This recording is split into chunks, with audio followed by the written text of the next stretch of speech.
7 de diciembre de 1941. La Segunda Guerra Mundial entra en su 27º mes. Tropas japonesas atacan Shanghái. El ejército alemán espera a las puertas de Moscú, dejando 6,5 millones de víctimas a su paso.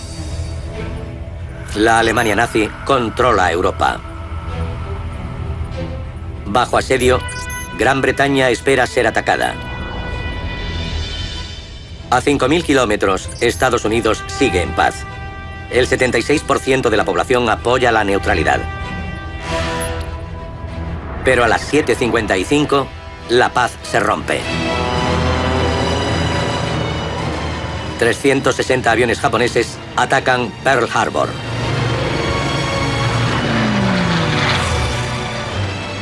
Estados Unidos entra en la Segunda Guerra Mundial.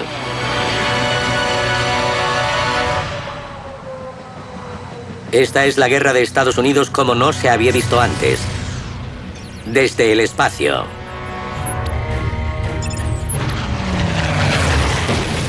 Presenciaremos el desarrollo de batallas clave y la estrategia militar con máximo detalle. Conoceremos las alianzas políticas, la lucha por los recursos y el prodigioso crecimiento del poder militar e industrial de Estados Unidos, que determinará el resultado del mayor conflicto armado de la historia.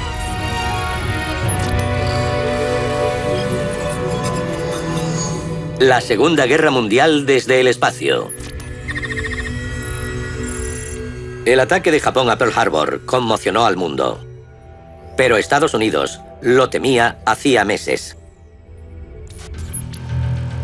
Desde 1931, la ambición imperialista nipona es cada vez mayor. Primero invadió Manchuria, posteriormente China. Francia cae ante la Alemania nazi en 1940 y Japón toma el control de Indochina.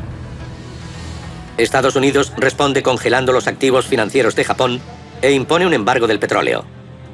El mensaje es claro: abandona Indochina o quebrará económicamente. Tras el embargo, Japón tenía dos opciones: detener su expansión territorial y acatar las peticiones aliadas, o la guerra. Japón elige la guerra. En palabras del primer ministro Tojo, era cuestión de gloria o declive. Es imperativo que den el primer golpe. Los japoneses sabían que no podían mantener una guerra larga en el Pacífico. No tenían poder económico ni militar, pero estimaron que podrían darle un duro golpe a la flota estadounidense del Pacífico. Destruyendo la flota del Pacífico, la capacidad de Estados Unidos para responder durante tantos meses hubiese sido nula. Así que Pearl Harbor no fue un ataque a un símbolo, fue un ataque al poder estadounidense del Pacífico. Lo que la inteligencia estadounidense no podía ver se muestra ahora desde el espacio. La flota del almirante Yamamoto zarpa desde Japón para el mayor ataque de la historia. Evitando rutas de navegación y masas de tierra, se posiciona sin ser detectada a 500 kilómetros de su objetivo. En el punto perfecto, fuera del alcance de los radares, pero a una distancia óptima para una fuerza con 414 aviones muy avanzados. La joya de la corona, el Mitsubishi Zero. Era más rápido que los que habían usado antes, con una increíble maniobrabilidad y gran alcance. Pero aunque tenían buena tecnología, lo que importaba en Pearl Harbor eran los hombres, los pilotos. Los pilotos nipones habían participado ya en años de guerra, por lo que eran tripulantes muy experimentados. Además, habían planeado el ataque durante mucho tiempo. Habían hecho simulaciones y habían ensayado la acción tantas veces que decían que podían haberlo hecho a ciegas. A las 7:55 de la mañana se abalanza la primera oleada de bombarderos. Don Stratton estaba a bordo del USS Arizona. Supe de inmediato que eran aviones japoneses. Sabíamos que habían bombardeado Ford Island. Algo iba mal. Los aviones disparaban y lanzaban bombas. Fue una experiencia horrible, una imagen terrible.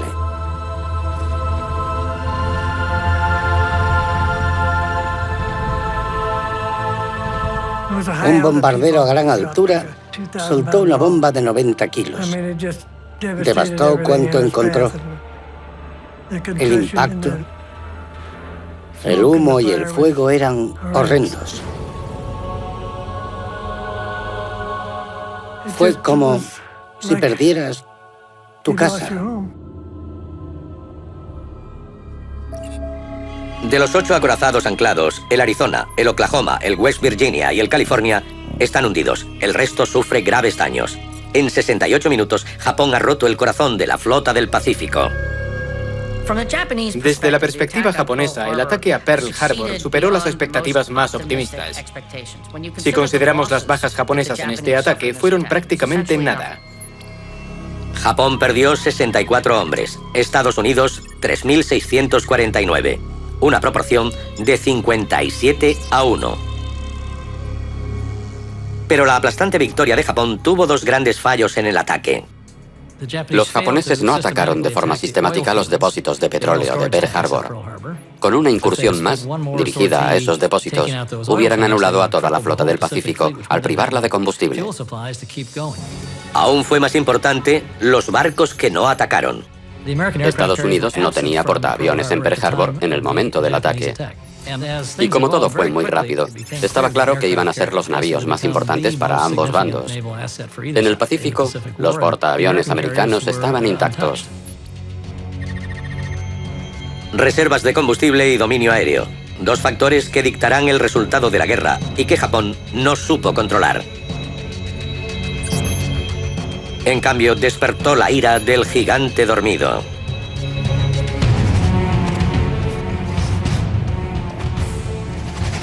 Pearl Harbor enfureció al pueblo estadounidense y también al ejército. Muchas bajas y la flota del Pacífico casi destruida.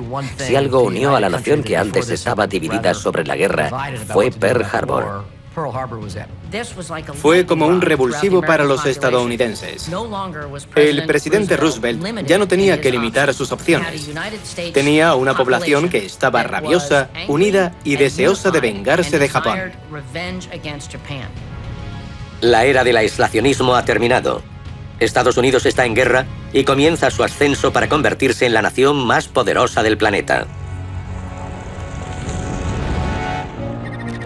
Washington estimó que la victoria costaría $300.000 millones, 4,4 billones de hoy. 1,5 veces el presupuesto federal del país. El gobierno recaudaría la mitad subiendo los impuestos. El resto dependería de la población. Recaudar 300.000 millones se consideró un reto insuperable porque la mitad de la población debía comprar bonos. Entramos en la guerra para ganarla. Es el bien contra el mal, y tú como individuo puedes marcar la diferencia. Para asegurar la participación, los publicistas de Nueva York reclutaron los mejores activos propagandísticos. Teníamos la maquinaria de Hollywood. Estados Unidos dominaba el mercado cinematográfico. Conocían el poder de los famosos. Más de 300 figuras del cine se unieron a la campaña Estrellas por Estados Unidos, que recorrió el país. En Chicago, 2 grandes mítines recaudaron 15 millones en bonos. Y en Nueva York, un torneo de béisbol generó 56 millones de dólares. Al final de la guerra, habían recaudado 187.500 millones de dólares. Que todo el mundo persiguiera un objetivo y hacer esa transacción fue colosal.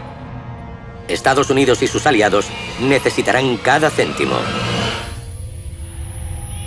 4 días después de Pearl Harbor, Alemania declara la guerra a Estados Unidos. Ahora se enfrentarán a 2 potencias bélicas en 2 frentes. Cuando Estados Unidos entró en la contienda, parecía que los agresores serían los vencedores.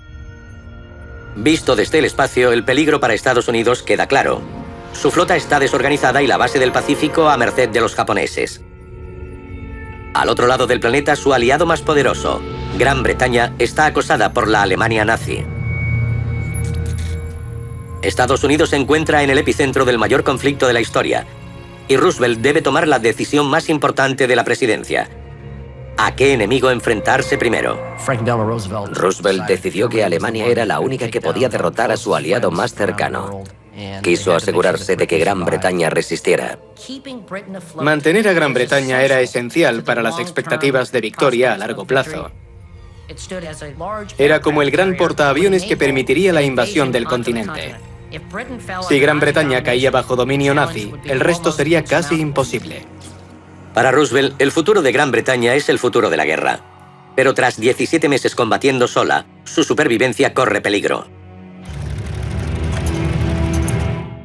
La única esperanza británica era mantener las rutas de abastecimiento, un frágil salvavidas que el almirante alemán Dönitz busca destruir. Gran Bretaña dependía de la importación de 5 millones de toneladas en suministros al mes. El almirante Dönitz estaba convencido de que si restaba 1 millón al mes, hundiría a Gran Bretaña. Las armas más letales de Dönitz son los submarinos U-Boot, capaces de recorrer miles de kilómetros sumergidos y armados con cañones de cubierta, minas y torpedos, son el arma perfecta para someter a Gran Bretaña. Cuando atacaban, casi 9 toneladas de mercancías acababan en el fondo marino. Con un solo torpedo, por el vacío generado por la detonación, rompían un barco en dos. Es la diferencia entre ser apuñalado o que te rompan la espalda. Es brutal. Churchill organiza convoyes para proteger la flota mercante. La respuesta de Dönitz es devastadora. El almirante Dönitz introdujo la Rudeltaktik, o táctica manada de lobos. Rudel significa manada. Y en lugar de atacar con un solo submarino como hacían antes, disponían los sumergibles en líneas de patrulla y mediante señales de radio se reunían en manada para aniquilar las defensas del convoy. Los resultados fueron devastadores. Si una manada te daba caza, perdías más de la mitad del convoy. En 12 meses, 900 barcos hundidos y solo 29 sumergibles destruidos. Una guerra de desgaste que iba perdiendo Gran Bretaña. Churchill sabía en 1940 que para seguir con la guerra necesitaba a Estados Unidos. No podría solo. Churchill presiona a Roosevelt para recibir la ayuda americana.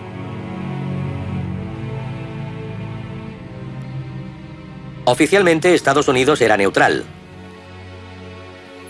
Pero llegan a un acuerdo. Gran Bretaña recibe 50 destructores para continuar la guerra. A cambio, los británicos le entregan 8 de sus bases de ultramar y desmantelan las rutas mercantes preferentes con sus colonias. Fue un pacto que ayudó a Gran Bretaña a seguir en guerra. No lo hubiera logrado sin la ayuda de Estados Unidos. Pero a su vez aceleró la caída del Imperio Británico, que cada vez era más costoso. Para Churchill fue un pacto doloroso, pero lo tenía que hacer.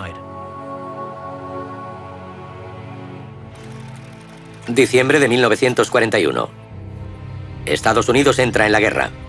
En su primer acto bélico se une a Gran Bretaña en la Batalla del Atlántico. Una estrategia que acabaría en desastre. Cuando Estados Unidos entra en la guerra, la Batalla del Atlántico dio un giro negativo para los aliados. La cifra de barcos aliados hundidos fue astronómica. A mediados de 1942, 2.703 barcos aliados han sido destruidos. De media, cada sumergible ha hundido 36 navíos. El porcentaje es insostenible. Incluso con Estados Unidos combatiendo a su lado, la libertad de Gran Bretaña y la liberación de Europa penden de un hilo.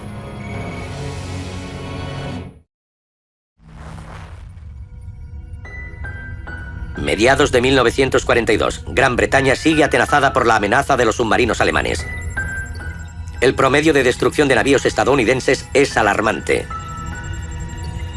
Para cambiar esta tendencia, los aliados deben tomar la delantera en la guerra de inteligencia.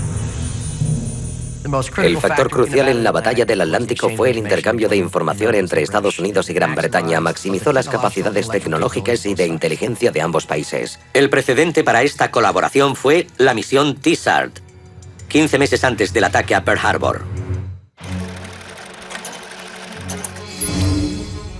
Con la invasión nazi aparentemente inevitable, Henry T-SART, director del Comité Aeronáutico Británico, convence a Churchill para compartir con Estados Unidos todas las innovaciones científicas que poseen a cambio de acceso a sus cadenas de producción.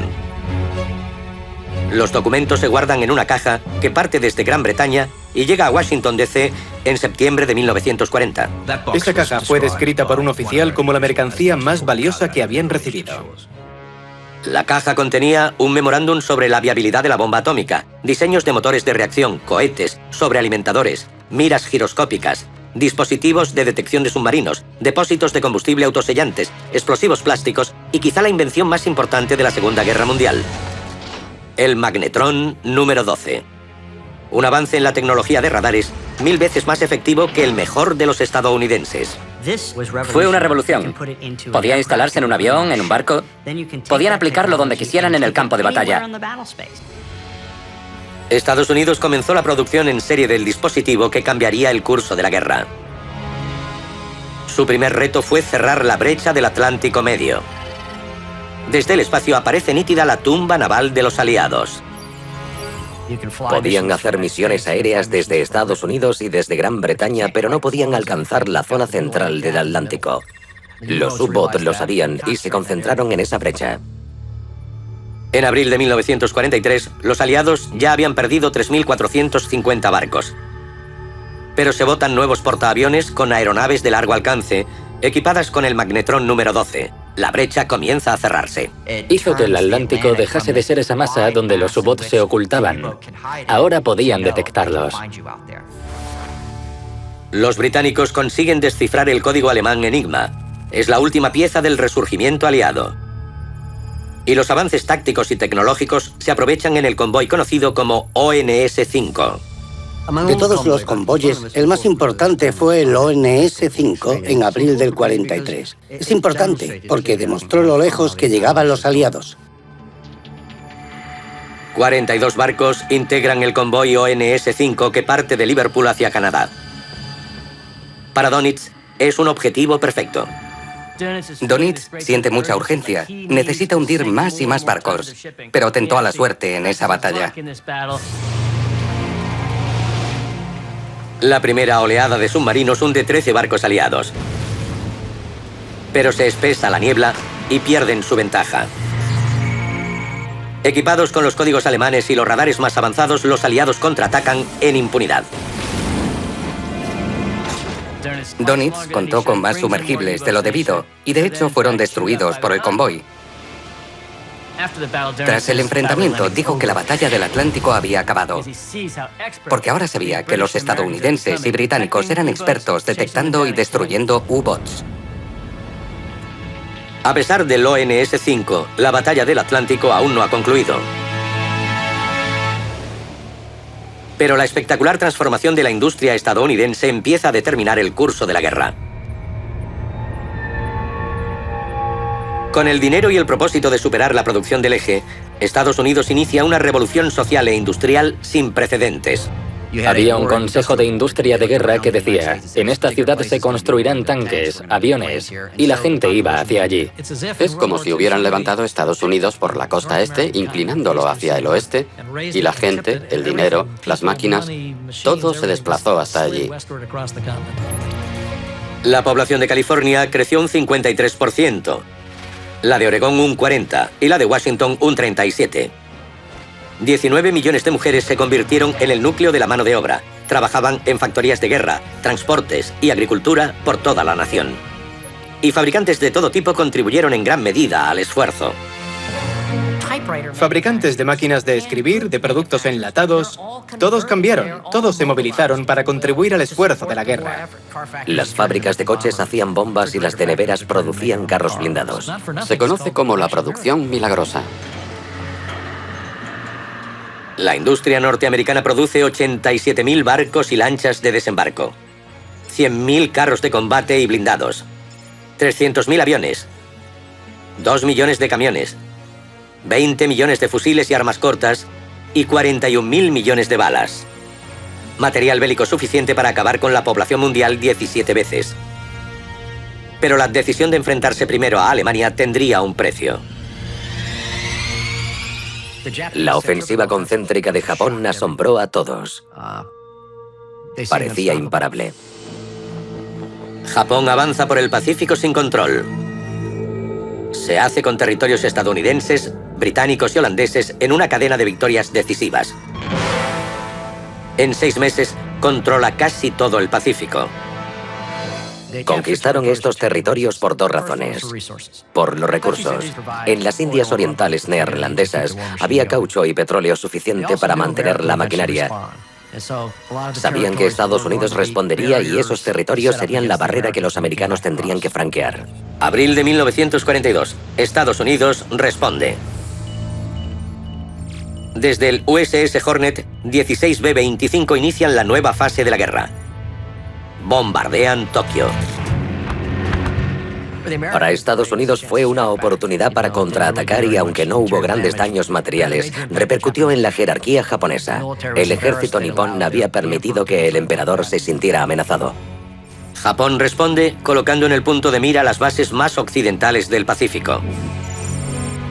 Desde el espacio la estrategia es clara. Tomando las islas Midway, su perímetro defensivo se adentraría aún más en aguas estadounidenses. Su plan era sorprender a Estados Unidos, tomar las islas Midway y forzarlo a combatir en su terreno. El problema para los japoneses fue que los estaban esperando. La historia de los descifradores de códigos es poco conocida, pero tuvieron una gran importancia en la victoria de Estados Unidos en el Pacífico. Desde junio de 1939, la unidad de combate de inteligencia, bajo el mando de Joseph Rochefort, intentaba descifrar el código naval japonés JN-25. Utilizan tarjetas perforadas y análisis matemáticos. Trabajan sin descanso. Y antes de que lleguen a Midway consiguen descifrarlo. Rompieron el código. Sabían que los japoneses atacarían, que lo harían en Midway e incluso sabían cuándo llegarían. La inteligencia estadounidense conocía el alcance del ataque japonés. La situación es precaria. Con una flota debilitada ante un enemigo muy curtido, Midway es el momento de la verdad. Para vencer en Midway había que posicionar correctamente los portaaviones y atacar a los japoneses en el momento justo. Estados Unidos tenía que golpear primero. A las 4 de la mañana comienza el bombardeo japonés de Midway. Lo que el almirante Naguno no puede ver es que a 500 kilómetros, fuera del alcance de sus radares, 4 portaaviones norteamericanos están listos para contraatacar. 40 minutos más tarde, un avión de reconocimiento japonés avista la flota estadounidense. Una batalla puede decidirse en minutos o segundos, y en Midway hubo minutos y segundos muy importantes. Cuando el avión avistó los barcos estadounidenses, el almirante Nagumo se enfrentó a un dilema: seguir con el bombardeo de Midway o cargar sus aviones con torpedos para atacar a los barcos. Cualquier decisión tendría un gran impacto en el desarrollo de la batalla.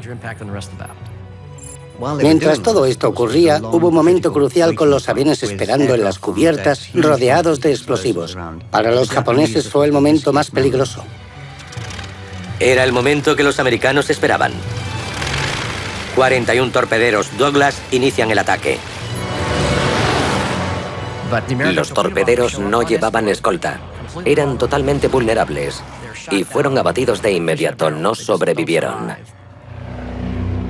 Se pierden 35 de los 41 aviones. Ninguna bomba alcanza a la flota japonesa. Parece que los nipones han contenido el ataque decisivo. Pero de repente llegaron los bombarderos en picado y todo cambió. Una segunda oleada de bombarderos en picado entra en acción. Los barcos japoneses no tenían protección aérea, con las cubiertas llenas de aviones, torpedos y bombas. Eran como antorchas para encender. Los bombarderos atacan 3 portaaviones nipones que resultan destruidos en unos minutos. Cuando el último portaaviones es destruido, han muerto 250 pilotos de élite japoneses. El equilibrio de poder se inclina espectacularmente a favor de Estados Unidos. Teníamos 7 portaaviones en construcción y ellos solo 1, y no podían reemplazarlos, lo que significó que estarían a la defensiva el resto de la guerra. En el teatro global de la guerra, el control del aire está demostrando ser uno de los factores determinantes para la victoria. Al otro lado del planeta, los primeros ataques estadounidenses a los nazis llegan del cielo. Las principales ciudades europeas son el nuevo frente de la guerra. 6 meses después de Pearl Harbor, los frentes de la Segunda Guerra Mundial están en un punto de inflexión. Estados Unidos y sus aliados han detenido el impulso del ataque alemán en la batalla del Atlántico y han frenado la expansión territorial de Japón con la decisiva victoria en Midway. En junio de 1942, los primeros bombarderos estadounidenses llegan a Gran Bretaña.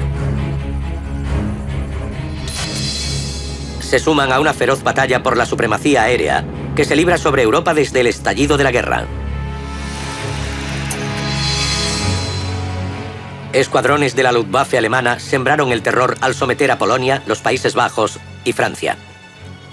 La caída de Francia en 1940 demostró la superioridad de la guerra relámpago. Se temía que Alemania fuera imparable. Con la ocupación nazi casi completa, Hitler envía a la Luftwaffe contra el último contrincante, Gran Bretaña.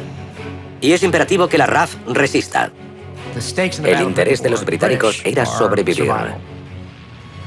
10 de julio de 1940, comienza la batalla de Inglaterra. La Luftwaffe golpea las defensas y las principales ciudades inglesas.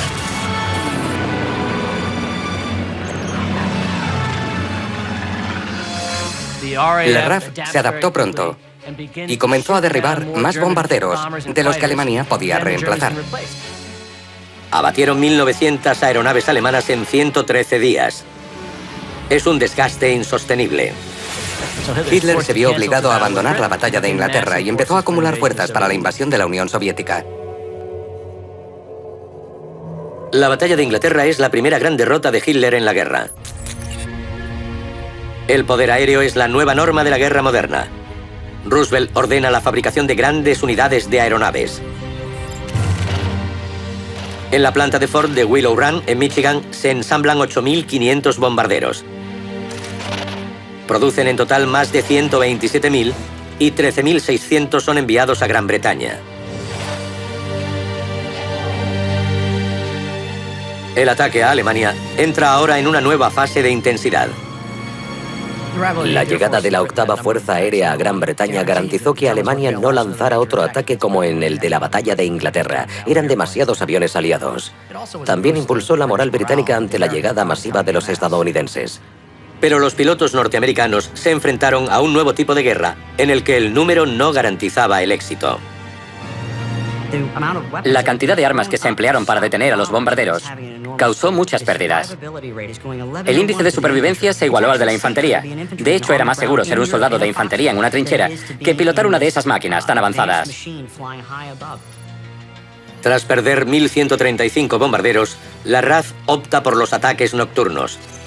Pero de noche, solo el 1,5% de las bombas cae a menos de 5 kilómetros del objetivo.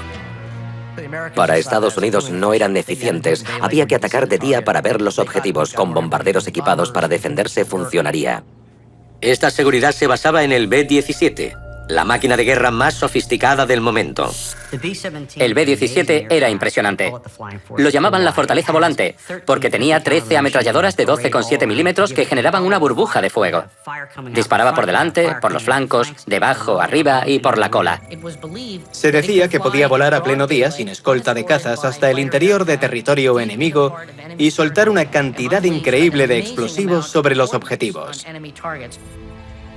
Con total confianza en los B-17, la octava Fuerza Aérea prepara un doble ataque para destruir la producción aeronáutica alemana.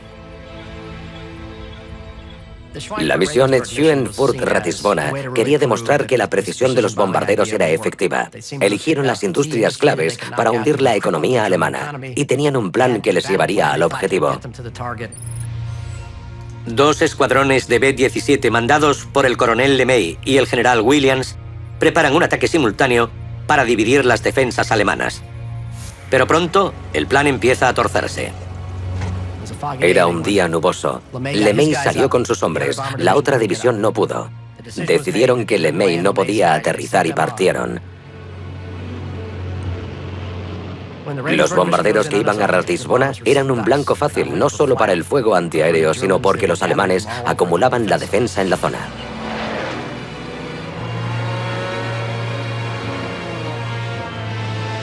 Los que iban a Schweinfurt llegaron más tarde que los que iban a Ratisbona, y los alemanes pudieron reorganizarse, rearmarse y atacar con dureza.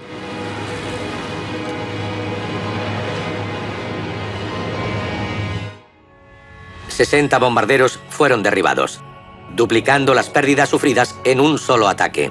El problema de los aliados fue que se tomaron lo de la fortaleza flotante en serio. Creían que podían defenderse con sus ametralladoras y sin escolta. Y no funcionó. El error queda muy claro desde el aire. El alcance de los cazas de escolta era limitado y solo cubrieron parte del trayecto, dejando a los bombarderos totalmente expuestos. Pero todo cambió con el P-51. El P-51 era un caza impresionante en muchos aspectos. La clave fue su alcance. Escoltaba a los bombarderos en toda la ida y en la vuelta, lo que significaba que podíamos eliminar las defensas alemanas y dominar realmente el espacio aéreo. Entonces fue cuando se vio a la Luftwaffe caer del cielo. Con la Luftwaffe derrotada teníamos vía libre en el cielo alemán y empezamos a derribar la industria petrolera. Petróleo, la materia prima esencial en la Segunda Guerra Mundial. Poseer grandes cantidades de combustible era el único camino a la victoria. Sin él, los ejércitos mecanizados no podían luchar. Desde el espacio se aprecia la lucha por las reservas de petróleo. Estados Unidos es autosuficiente y sus campos petrolíferos son la base de la fuerza aliada. Por el contrario, las reservas alemanas de 20 millones de barriles disminuyen rápidamente. Uno de los puntos débiles de Alemania fue que no consiguieron suministros ilimitados de petróleo. Decidieron usar combustible sintético, algo crítico que marcaría la diferencia. El combustible sintético producido a partir de carbón y gas natural será vital para las fuerzas mecanizadas de Hitler. Los ataques aéreos aliados destruyen la producción de combustible sintético y Hitler pone sus esperanzas en los campos petrolíferos del Cáucaso.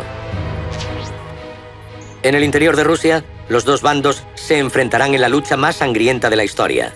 Está en juego el resultado de la Segunda Guerra Mundial.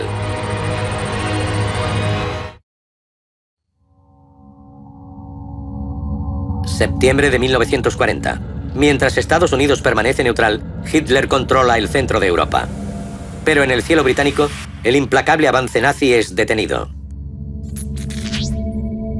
Es una derrota que obliga a Hitler a volver su atención hacia su máximo objetivo, la conquista y aniquilación de la Unión Soviética.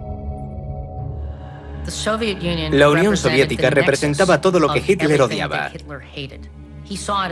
La consideraba un bastión del comunismo y el judaísmo, que si no era derrotada, acabaría con Alemania y con la raza aria. Pero había un claro pragmatismo. La Unión Soviética era ese gran espacio económico y necesitaban materias primas, petróleo y alimentos. Y anexionándose la Unión Soviética podían mantener una guerra larga y repeler los ataques británico-estadounidenses. 22 de junio de 1941.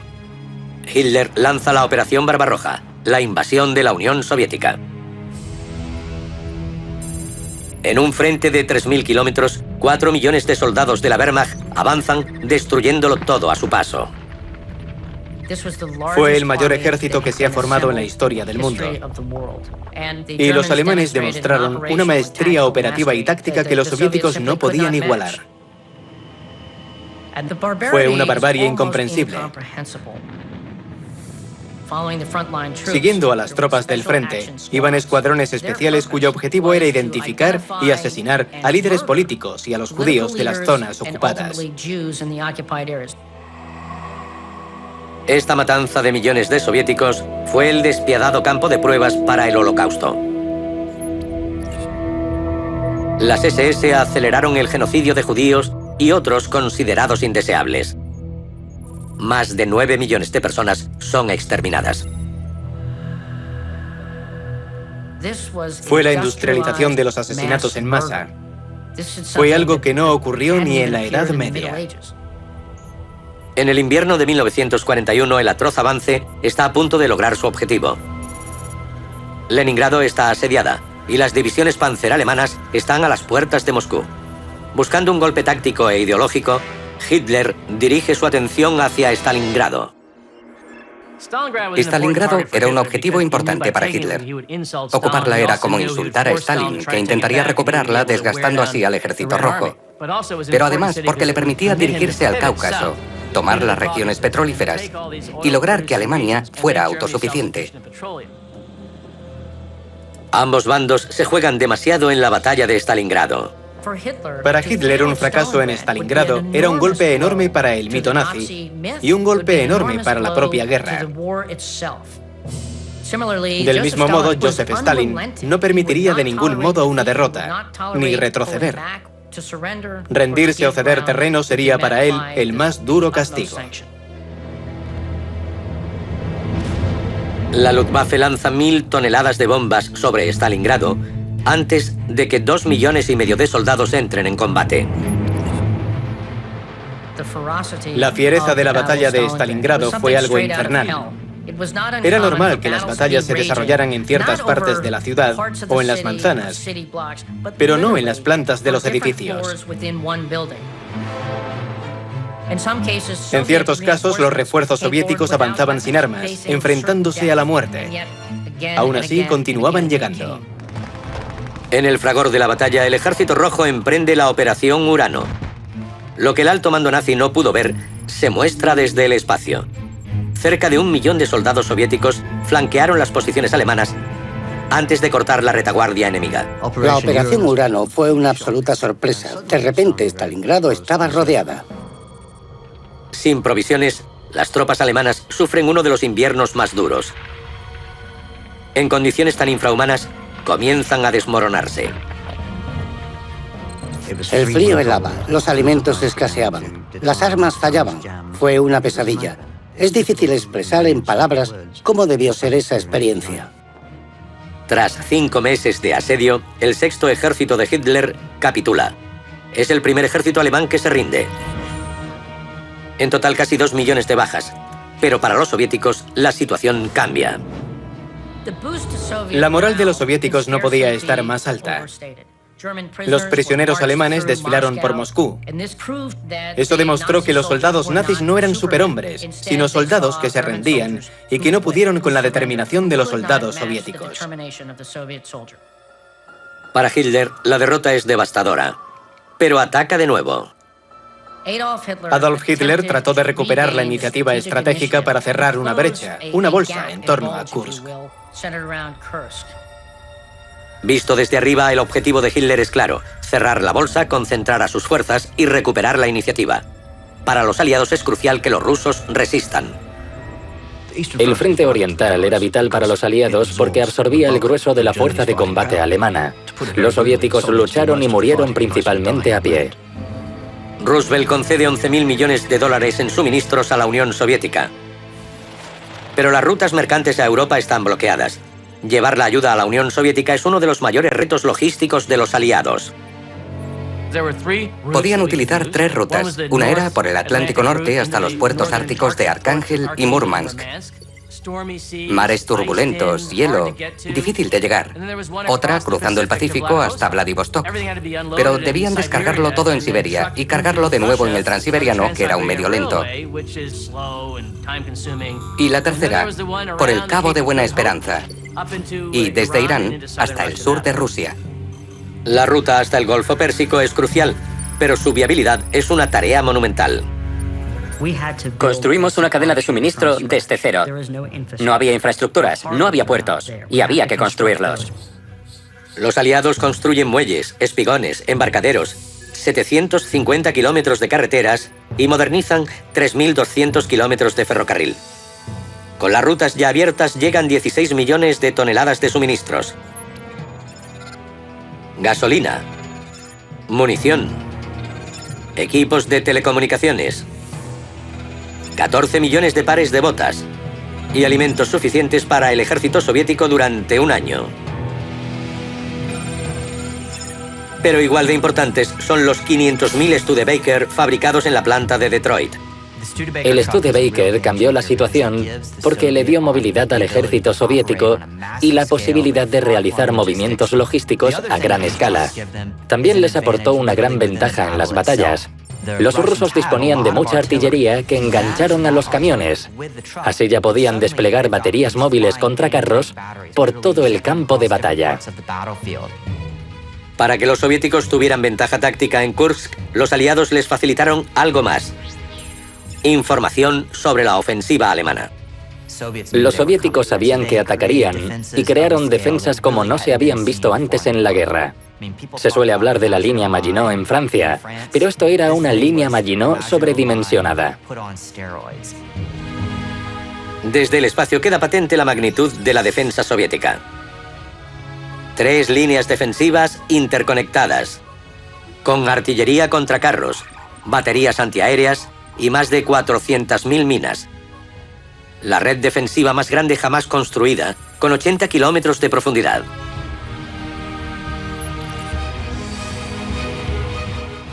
...5 de julio de 1943. Más de 2.000 carros y 2 millones de soldados combaten.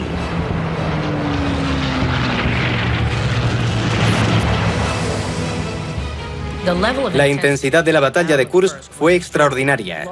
Un gran número de carros y soldados se enfrentaron con extrema dureza a muy corta distancia. Hubo combates cuerpo a cuerpo, lanzallamas, miles de tanques equipados con artillería disparando. Todo esto crearía una escena que nos hubiera hecho pensar en el infierno. Tras 11 días, la ofensiva alemana se hunde a 1/3 de su objetivo.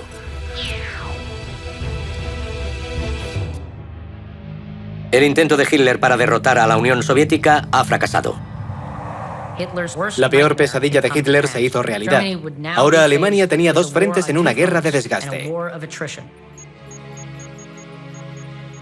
Stalin toma la iniciativa en el frente oriental a un precio muy alto: los 9 millones de bajas soviéticas.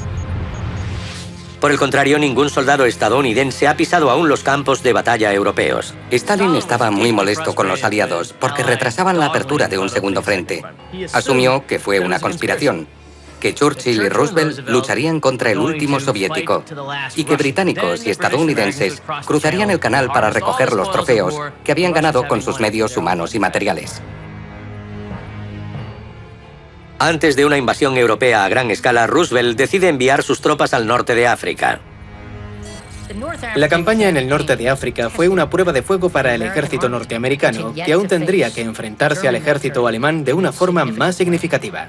Confiado y sin experiencia, el ejército norteamericano recibe un bautismo de fuego que hará temblar sus cimientos. El desastre del paso de Kasserine fue trascendental.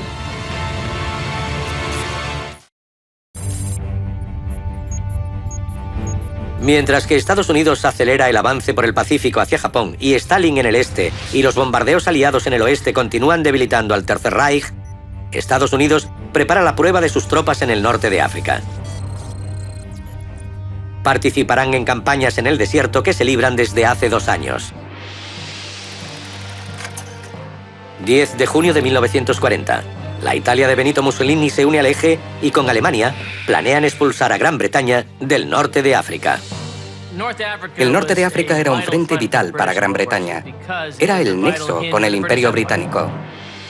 Una victoria franco-italiana les abriría paso a los campos petrolíferos sin explotar de Oriente Próximo y asediarían el canal de Suez, la puerta hacia el Imperio Británico. Había que protegerlo a toda costa. Al mover tanto equipamiento tenían que utilizar rutas marítimas, al igual que hoy. Septiembre de 1940. El eje comienza la invasión. Durante 2 años hacen retroceder a los británicos, pero el avance es detenido tras la derrota del mariscal de campo Rommel en el Alamein. Aprovechando la victoria, Churchill le pide apoyo a Roosevelt, pero sus asesores tienen dudas. Inicialmente, la mayoría de los militares de alto rango vieron la campaña del norte de África como una desviación del objetivo principal, una pérdida de tiempo. Finalmente, Roosevelt desoye a sus consejeros. Enviar fuerzas estadounidenses al norte de África quizá fuera la decisión estratégica más importante de la guerra. Tuvimos un lugar donde desembarcar las tropas y llevarlas a la batalla contra unidades secundarias alemanas, y no las que estaban en Europa. Fue un movimiento brillante. Desde el ataque a Pearl Harbor, se estaba formando un gran ejército estadounidense ansioso por entrar en combate. La gente hacía cola en las oficinas de reclutamiento. Todos estábamos enfadados. Me gradué en febrero y tenía mi uniforme en marzo. Pensábamos que el país había sido ultrajado y todos queríamos hacer algo al respecto. Voluntarios y reclutas nutren las filas para convertir a Estados Unidos en la mayor potencia militar del mundo. Antes de la guerra, el número de soldados, incluida la Fuerza Aérea, estaba muy por debajo de 200.000 y se multiplicó por 40 en 6 años. Durante la guerra, las Fuerzas Armadas contaron con 16 millones de hombres, el 13% de la población. Con este gran ejército, Estados Unidos prepara la Operación Torch. Entonces, la mayor invasión anfibia de la historia. De hecho, fue un importante ensayo para el día D. Fue descomunal y logísticamente extremadamente compleja. Fue un reto monumental, porque aún no habían ganado la batalla del Atlántico. Y había que escoltar tropas, munición y material desde Estados Unidos al norte de África. Desplazar las tropas desde Gran Bretaña por aguas patrulladas por submarinos alemanes y desembarcarlas en tierra hostil. 8 de noviembre de 1942. 73.000 soldados aliados llegan a las playas. De inmediato surgen los problemas. Lo que ocurrió en el norte de África es el ejemplo de un desembarco anfibio fallido. Todo lo que podía salir mal, salió mal. No pudieron salir de las lanchas por delante hacia la playa. Tuvieron que saltar por los lados, que obviamente no es la manera más eficiente de hacerlo. Era más peligroso y más lento. Un buen número quedaron encalladas en barras de arena, y al salir, a los carros les falló el sistema electrónico. Por suerte, luchaban contra la Francia de Vichy. Si lo hubieran hecho contra la Alemania o el Japón de 1944, habría sido una experiencia mucho peor. Cuando la Francia de Vichy leal a Hitler capituló, los estadounidenses se dirigieron a Túnez para su primer gran choque con la maquinaria bélica alemana. Eran dichosamente ignorantes de las realidades de la guerra moderna. Es decir, tenían camiones, tanques, fusiles y una compleja cadena de mando. Ejército, divisiones, brigadas, regimientos, batallones. Creían que lo hacían bien. Las fuerzas de Estados Unidos se enfrentan a Rommel en las afueras de Faid. En un primer avance, persiguen a los Panzer en retirada. Pero veamos la táctica maestra de Rommel desde el espacio. Los Panzer son reclamos que atraen a las tropas americanas a una trampa. Cayeron en la táctica de pinza de los alemanes, que tenían muy buenas armas, como el 88. El cañón de 88 milímetros era literalmente un arma contra carro excelente. No solo tenía más alcance, sino que su tasa de destrucción era increíble, prácticamente letal. Esa cosa era diabólica. En muchos casos, los estadounidenses o se rendían, o soltaban las armas y echaban a correr. La actuación, por decirlo sutilmente, fue pésima. Las fuerzas estadounidenses son empujadas al paso de Kasserine, donde las inexpertas unidades sucumben bajo el continuo ataque. Organizar un ejército de 16 millones de efectivos con tanta rapidez implicó que en los conflictos hubiera soldados en primera línea que no sabían cómo era una guerra. Eisenhower fue el comandante supremo de los aliados, pero antes de la campaña en el norte de África no había oído un disparo en su vida. No tenía experiencia en combate. Se evitó un desastre mayor con la llegada de refuerzos del primer ejército británico. Y cuando el mariscal de campo Montgomery se acerca por el este, Rommel se retira. Frank Gervasi fue testigo de las consecuencias. Estábamos de patrulla y aún olíamos la carne de los tanques quemados. Eran personas. ¡Qué horrible! Nos dieron una paliza. No olvidéis que luchamos contra los mejores de Alemania, los de Rommel. Teníamos el equipamiento, pero no la experiencia. Estados Unidos sufrió 6.500 bajas. Su primera batalla terrestre de la Segunda Guerra Mundial fue una catástrofe. Kasserine fue una derrota tremenda para Estados Unidos. Pero por otro lado, fue lo mejor que pudo pasarles. Mejor perder aquí y no en Normandía. Hubo ciertos cambios en la política operativa, pero también cambios en los mandos. A Eisenhower se le reconocieron méritos. Tenemos a George Patton. Y las lecciones aprendidas en el norte de África se aplicarían durante el resto de la guerra. Las nuevas directrices militares estadounidenses aseguran grandes cambios. Primero cae Túnez, después Sicilia. Se abre el camino para la invasión aliada de Italia. Y al otro lado del mundo, la guerra en el Pacífico entra en una nueva fase de dureza. La carnicería fue tremenda.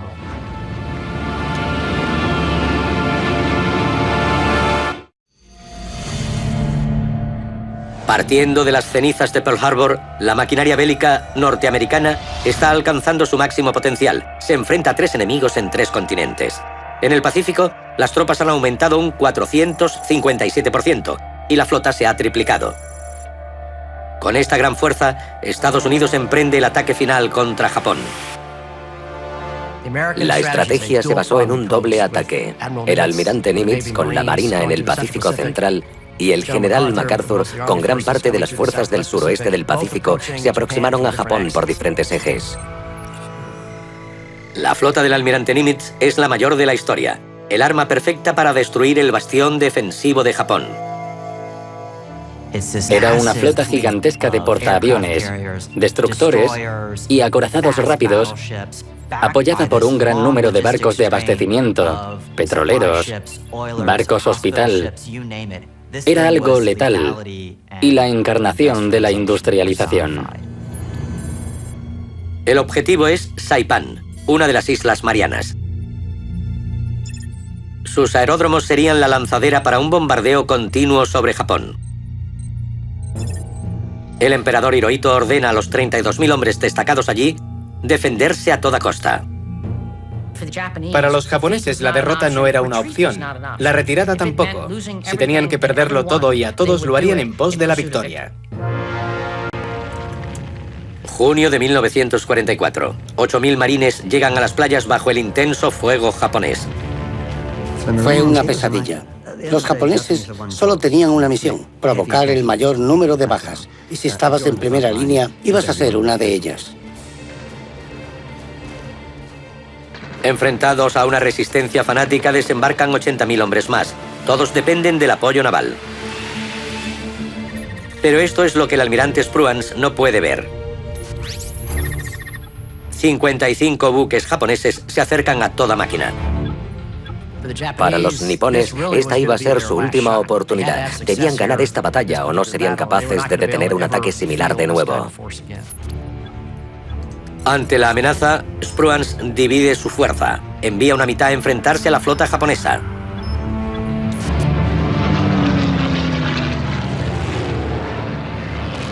Durante el combate, la superioridad tecnológica norteamericana queda patente gracias a los 480 nuevos Hellcat. El Hellcat era un arma increíble, muy rápido. Podía recibir impactos y continuar gracias a su blindaje. Y además, ahora están tripulados por pilotos de élite. Japón perdió muchos de sus mejores pilotos en batallas anteriores y no los pudieron reemplazar. No tenían combustible para entrenarlos y los aviones no eran tan avanzados. Y todo eso facilitó el tiro al pavo en el mar de Filipinas.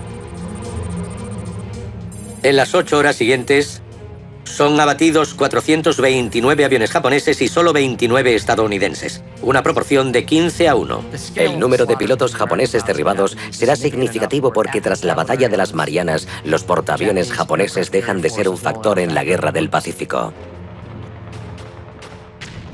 En tierra, los estadounidenses siguen encontrando una feroz resistencia. La guerra del Pacífico fue una guerra amarga y cruel. Pero en Saipán quedó claro hasta qué punto llegaba la ferocidad y la capacidad de los japoneses para resistir. Hay historias espeluznantes. Introducían bidones de gasolina en las cuevas donde se escondían los japoneses y los detonaban porque no podían hacer que se rindieran. El fervor suicida no se limitó a los soldados. 8.000 civiles japoneses se quitaron la vida. Los estadounidenses no podían creer lo que estaban viendo. Eran suicidios en masa de civiles japoneses, incluso mujeres y niños. Hubo madres que mataron a sus hijos en lugar de rendirse. Cuando cae Saipán, 3.400 estadounidenses han muerto y de las 46.000 bajas japonesas, la mitad fueron suicidios de civiles. Una pequeña muestra de lo que estaba por llegar. Enero de 1945. El general de la Fuerza Aérea Curtis LeMay llega a las Marianas. La Guerra del Pacífico está a punto de intensificarse. Curtis LeMay creía que no debían dudar ni ser moderados al destruir al enemigo. Y la forma más efectiva de hacerlo era mediante un bombardeo estratégico masivo. Quería destruir el poder industrial de Japón. Pero la mecha que encendió el fuego para destruir la industria resultaron ser casas habitadas. 9 de marzo. Más de 300 B-29 llegan a Tokio. Descargan 1.665 toneladas de bombas incendiarias M69 sobre la ciudad de Madera. Es el ataque aéreo más destructivo de la historia de la humanidad. Los japoneses llamaron más tarde a los primeros ataques la Noche de la Nieve Negra, por los escombros y el impacto que supuso en sus vidas. El jefe de los bombarderos dijo que se podía ver el fuego a 240 kilómetros. El asfalto se fundía en las calles, los cristales caían derretidos de los edificios. La tripulación estaba sorprendida de los resultados. Los astilleros de cola dijeron que vieron gente quemándose y ríos cubiertos de napalm. Los médicos japoneses no sabían si lo que flotaba en los ríos eran cuerpos o trozos de madera. 40.000 kilómetros cuadrados arrasados. Un infierno que dejó 90.000 civiles muertos y a más de 1 millón sin hogar. Al otro lado, en el Atlántico, las fuerzas aliadas se preparan para otro decisivo avance en la liberación de Europa.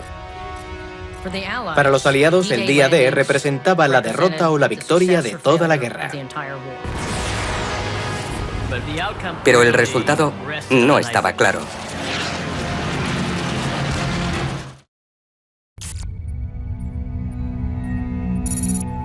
El 28 de noviembre de 1943, Roosevelt, Stalin y Churchill se reúnen en Teherán para planificar la Operación Overlord, la invasión de la Europa ocupada por los nazis. Churchill alerta del reto que les aguarda. Los británicos conocieron de primera mano la capacidad y la efectividad de la Wehrmacht. La experiencia de Gran Bretaña es aleccionadora. Fue evacuada de Dunkerque en 1940 y expulsada de Noruega y Grecia. Pero a pesar del peligro, los aliados lo arriesgarán todo en una invasión a través del Canal de la Mancha hasta las fauces de las defensas alemanas. Para que el día D fuera un éxito, debían darse 4 factores diferenciados. Primero, los aliados necesitaban el empuje de los hombres y el equipamiento para llegar a la playa y seguir reforzando la cabeza de playa cuando el desembarco fuera seguro. Segundo, supremacía aérea. Los aliados debían evitar que los alemanes reforzaran sus posiciones en las cabezas de playa. Además, necesitarían una gran ofensiva soviética para que Alemania quedara entre los 2 ejércitos invasores. Y finalmente, contaban con el elemento sorpresa. Si Alemania hubiese sabido que llegaba la invasión, seguramente habría fracasado. Para ganar la guerra de inteligencia, los aliados montaron la Operación Fortitude. Podría decirse que la Operación Fortitude sigue siendo el gran plan de engaño de la guerra moderna. En una maniobra de distracción, un ejército simulado de 11 divisiones fantasma y supuestamente mandado por Patton, se acuartela frente a Calais. Tenían que hacer ver al alto mando alemán que la invasión partiría desde Calais, la ruta más corta a través del canal. Tenían tanques ficticios, pistas de aterrizaje ficticias, hangares ficticios, y dejaron que los aviones alemanes de reconocimiento sobrevolaran la zona para que pensaran que desde aquí lanzarían el ataque principal. La operación engaña a los alemanes. La verdadera fuerza de invasión se prepara en secreto. 9,5 millones de toneladas de suministros, 4.000 naves anfibias y más de 1,5 millones de soldados. El hombre encargado de este descomunal desafío logístico es el británico Sir Bertrand Ramsay. El plan de Sir Bertrand Ramsay era meticuloso, complejo y se ensayó minuciosamente en todos los aspectos. El plan es impresionante. 7.000 barcos cargados de soldados y suministros se desplazan en secreto a los puntos establecidos. A la hora determinada avanzarán por estrechos pasillos libres de minas hacia la costa enemiga, pero a través de aguas impredecibles. Simultáneamente se montarán pantallas navales para protegerlos de los posibles contraataques. La magnitud de la operación supera los límites. Personalmente he participado en operaciones como Tormenta del Desierto y Libertad Iraquí, en su fase inicial, y aún así con grandes ordenadores y los tipos más inteligentes. Fue algo sobrecogedor. Llevar a las fuerzas aliadas a las cabezas de playa es solo el inicio. Allí les aguarda el muro atlántico de Hitler, una red defensiva de 2.500 kilómetros considerada por el Führer como infranqueable. Era una combinación de todo. Millones de minas, defensas específicas diseñadas para romper el fondo de las lanchas de desembarco. Había búnkeres con ametralladoras para fuego cruzado, cañones de 152 milímetros, de todo. Una terrible obra maestra. Había tropas que llevaban allí años vigilando cualquier acercamiento a las playas. Podía haber contraataques, eran maestros en eso, había incertidumbre. El margen es desesperadamente estrecho. El comandante supremo aliado Eisenhower fija la fecha: 5 de junio de 1944. Cuando Eisenhower tomó la decisión, era irrevocable. No había plan B, o todo o nada. O la invasión triunfaba, o se descartaría de forma indefinida. Eisenhower escribió una nota asumiendo la culpa del desembarco, que entregaría en caso de fracasar. Nadie de los aliados lo tenía claro. Mientras los aliados bombardean las infraestructuras francesas que conectan Normandía con el este, 3 millones de efectivos se separan de la población. Las ciudades costeras quedan incomunicadas. El destino de la guerra está en juego.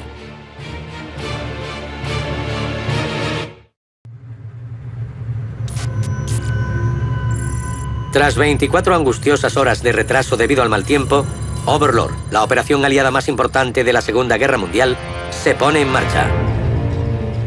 Pero antes de que la Armada parta hacia Normandía, los aliados llevan a cabo la fase final del engaño. Para convencer a Alemania de que la invasión partiría de Calais, bombarderos británicos a baja altura lanzaron toneladas de lluvia metálica antirradar. Eso creó un ejército enorme en los radares alemanes. Y ese ejército fantasma, que se habían imaginado por documentos y fases ficticias, empezó a cobrar vida. Hizo que los planes defensivos alemanes fueran un caos. Con la maniobra de distracción en marcha, las fuerzas invasoras se dirigen a sus objetivos: 5 playas y un emplazamiento artillero en Pointe-du-Hoc. Por delante de los transportes, un bombardeo aéreo y naval castiga las defensas costeras. A pesar de ello, los hombres que van en las lanchas de desembarco llegan bajo un intenso fuego alemán. Fue muy confuso. Los aviones alemanes volaban justo encima de nosotros. Había disparos y bombas por todos lados. Algunos de los barcos fueron alcanzados por bombas. Los mirabas, pero no sabías quiénes eran. Había hombres flotando en el agua, algunos sin piernas y sin brazos. Estaban muy asustados en las lanchas. Algunos estaban llorando y otros se orinaron. Todos estábamos nerviosos, todos. Pero no se podía hacer nada más. Sabías qué había que hacer y había que hacerlo. Charles Barley y Michael Bernilo fueron de los primeros en llegar a Omaha, la posición alemana mejor defendida. A muchos de los hombres, algunos bajando de las lanchas, los mataron de inmediato, debo decir. Cuando salté al agua y vi que me llegaba a la barriga, me dije: adiós, Charlie, se acabó.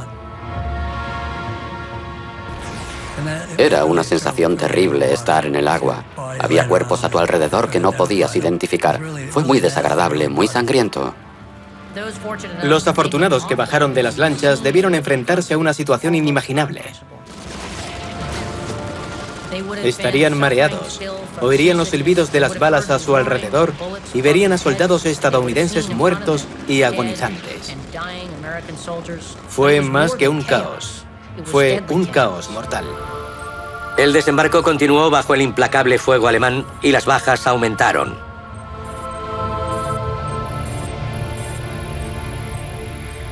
Pero tras 15 horas de combate, todas las cabezas de playa estaban tomadas. Pointe-du-Hoc caería al día siguiente. Los aliados sufrieron 10.000 bajas, pero con la sangre derramada se consiguió casi lo imposible. Se habían afianzado en la Europa ocupada por los nazis.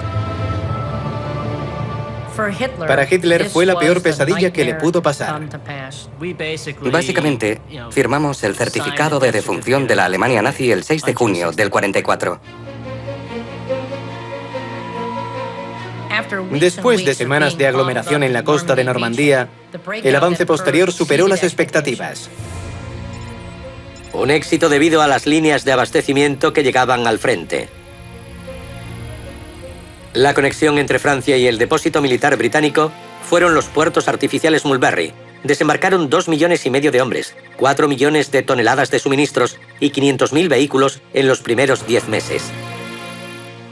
Impulsando la ofensiva, la Operación Pluto, un oleoducto bajo el mar de 120 kilómetros que suministraba hasta 3.800 metros cúbicos de combustible al día.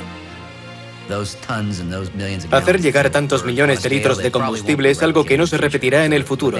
Lo que consiguieron quizás sea algo único en la historia. Desde el espacio la velocidad del avance es asombrosa. 19 de agosto. París es liberada, seguida de Rouen, Verdún, Amberes y Bruselas. En septiembre alcanzan la línea Sigfrido, en la frontera de Alemania. Hitler lanza su contraataque final en la batalla de las Ardenas. A pesar del gran número de bajas, los aliados vencen y la Alemania nazi está al borde del abismo.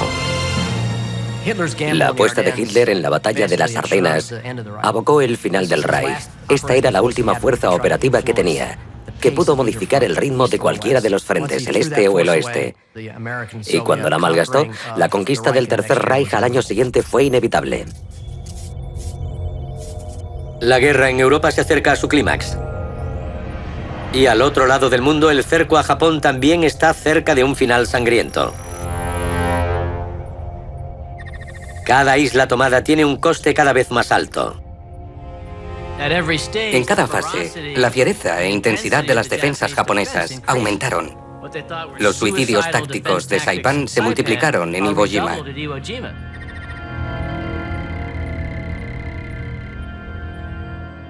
...19 de febrero de 1945... ...60.000 marines asaltan la isla de Iwo Jima... ...en un encarnizado combate sin precedentes.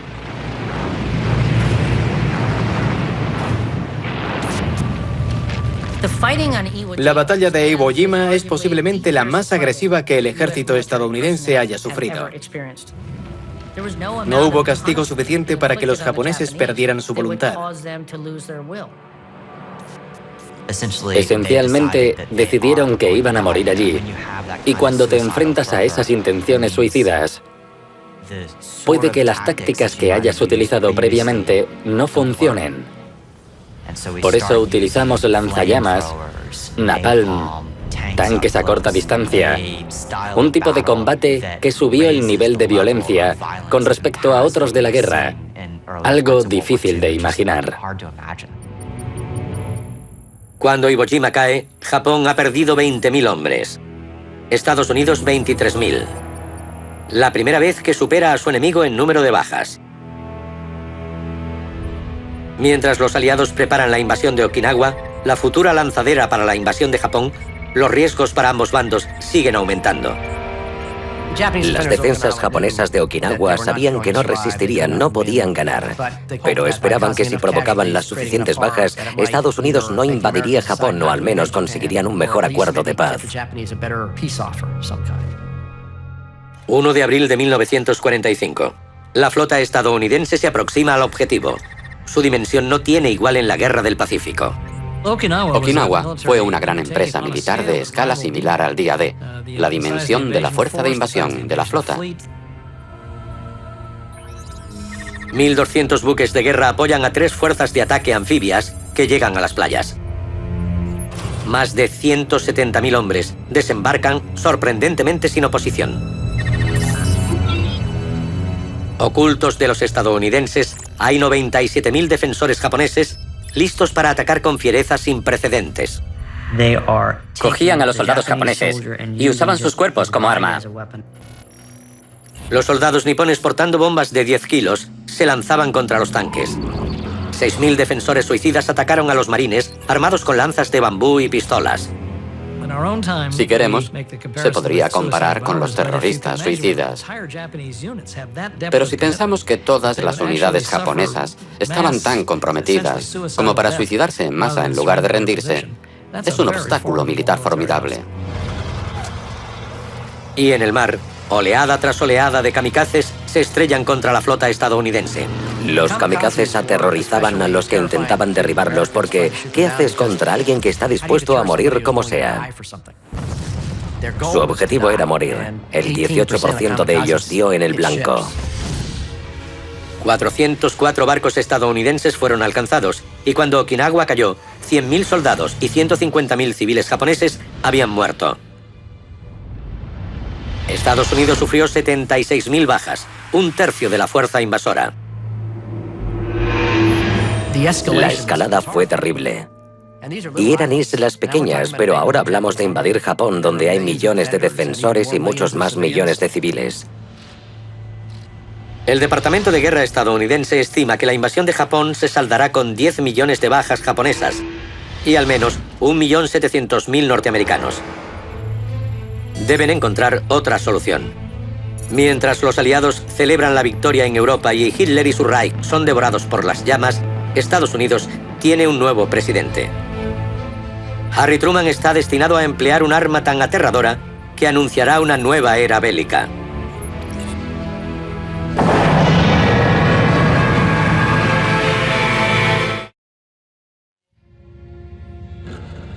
La guerra ha asolado al mundo durante 6 años.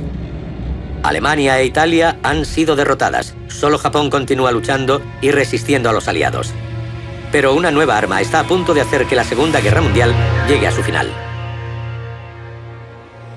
Diciembre de 1938. Científicos alemanes fisionan el átomo liberando 200 millones de voltios. Albert Einstein alerta al presidente Roosevelt sobre el programa atómico de Hitler. Comienza la carrera por la bomba atómica. Estados Unidos, en colaboración con el Reino Unido y Canadá, inicia el proyecto Manhattan.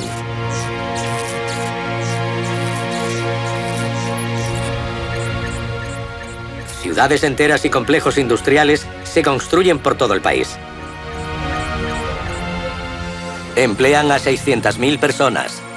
El coste es de 2.000 millones de dólares, unos 25.800 de hoy. Es ingeniería a una escala sin precedentes. Ningún país podría haber llevado a cabo el proyecto Manhattan como Estados Unidos. Los científicos dijeron que había 2 formas de construir el arma, una bomba de plutonio y otra de uranio. 2 procesos diferentes y muy costosos. Otro país hubiera dicho, ¿en cuál nos centramos? Pero Estados Unidos dijo, asegurémonos con los 2. 16 de julio de 1945. El proyecto da sus frutos. Una bomba de uranio llamada en clave Little Boy y otra de plutonio bajo el nombre de Fat Man. La bomba atómica es una tecnología históricamente equiparable al descubrimiento de la pólvora. Fue como coger la letalidad que se fue perfeccionando durante la Segunda Guerra Mundial y multiplicarla por una nueva magnitud. Por primera vez, con una sola acción, se podía destruir una ciudad entera. Representaba una nueva era en la guerra. Tras la conferencia de Potsdam, el presidente Harry Truman debía decidir si emplear la bomba atómica contra Japón. Si el presidente de los Estados Unidos tiene un arma que podía haber utilizado para acabar antes con la guerra, pero no lo hace, y sufrimos 100.000 bajas más, al menos le hubieran echado de la ciudad a patadas. De ninguna forma un presidente estadounidense responsable con sus contribuyentes no hubiera utilizado esta arma. Truman, hostil a Stalin y a los principios comunistas, ve el ataque nuclear significativo para el periodo de posguerra. En 1945, Estados Unidos se enfrenta a una paradoja. Durante un tiempo, Roosevelt y Truman le habían dicho a Stalin: ayúdanos contra Japón, Manchuria, derrota al ejército japonés, pero se dieron cuenta de que la Unión Soviética podía derrotar a Japón y ocupar parte de sus islas. Y no es lo que querían. Querían reconstruir Japón. Y creo que ese es uno de los factores más importantes para la decisión de lanzar la bomba atómica. Tras las pruebas satisfactorias en el desierto de Nuevo México, Truman ordena el lanzamiento de la bomba cuanto antes. Se barajaron diferentes ciudades como posibles objetivos, las que fueron atacadas con bombas incendiarias. De lo contrario, no sabrían el impacto real del ataque atómico. También buscaban que tuviera una gran población para conocer el impacto de la bomba atómica. De hecho, es un criterio muy cínico para elegir el objetivo donde caerá la bomba más peligrosa jamás creada. 6 de agosto de 1945. El Enola Gay despega de las Islas Marianas. A las 8:15 hora local, Little Boy, con 60 kilos de uranio, cae sobre Hiroshima. 43 segundos después, el mundo ha cambiado para siempre. La explosión creó un círculo de devastación de 1,5 kilómetros y llamas en un radio de 7 kilómetros.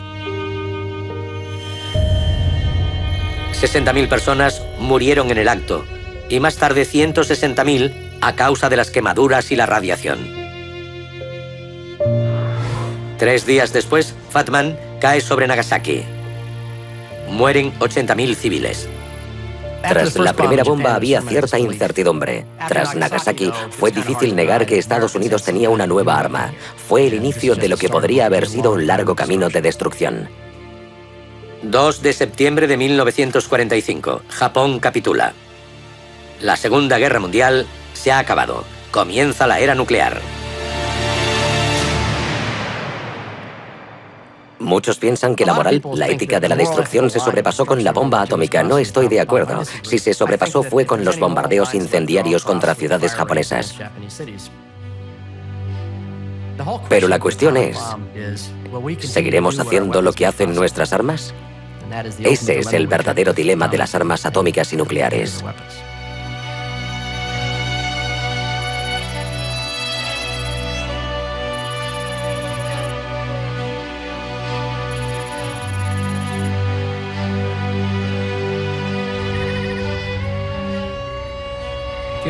Si preguntas quién ganó la guerra, y si con eso quieres decir quién contribuyó más a la victoria final con su esfuerzo, no fue Estados Unidos, fue la Unión Soviética. Los soviéticos perdieron 25 millones de personas, Estados Unidos 405.399 militares y muy pocos civiles. Pero si preguntas quién ganó la guerra y quieres decir quién acabó mejor posicionado y recogió los mejores frutos de la victoria, entonces la respuesta es Estados Unidos. Durante los 6 años de guerra, Estados Unidos pasó de la 17ª potencia militar a ser la primera. Sus bases en el extranjero pasaron de 14 a 30.000 en todo el planeta. Duplicó el Producto Nacional Bruto y se convirtió en el mayor acreedor del mundo, dirigiendo la mitad de la producción y poseyendo 2/3 de las reservas de oro.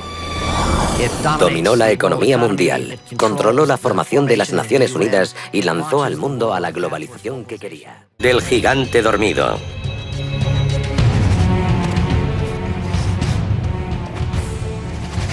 Pearl Harbor enfureció al pueblo estadounidense y también al ejército. Muchas bajas y la flota del Pacífico casi destruida.